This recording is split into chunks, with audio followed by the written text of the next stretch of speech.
Before the opening bell, U.S. indices closing higher on Monday, lifted by shares in insurance, banks, and real estate sectors. On the economic docket, personal income in July growing by 0.4%.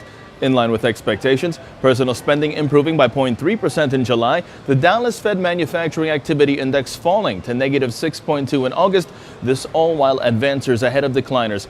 81% of SP 500 constituents, they traded higher yesterday. Now, after the markets closed, Apple, the European Commission concluding that Ireland granted undue tax benefits of up to 13 billion euros to Apple. This is illegal under EU state aid rules because it allowed Apple to pay substantially less tax than other businesses.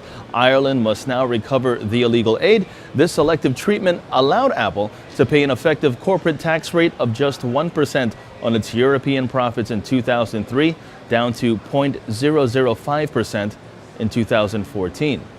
Meanwhile, Mondelez International ending talks with the Hershey Company regarding a possible combination of the two companies. This according to Mondelez, and KKR & Company agreeing to buy Calabrio, a call center software maker, for $200 million in an all-equity deal. Meanwhile, turning overseas, Asian markets were slightly on the upside today. The Nikkei, that's down 0.07%. The Hang Seng up 0.85%. China's CSI 300 up 0.13%. And South Korea's Kospi up 0.36%. European markets are mostly trading higher except the FTSE. And U.S. futures call for a flat opening, but Apple news flow could heavily weigh on the open. Meanwhile, in terms of expectations today out of the U.S., H&R Block first quarter LPS seen at 53 cents, due out after the market closes.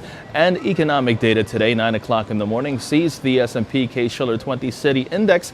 And at 10 o'clock in the morning, we have the August Consumer Confidence read.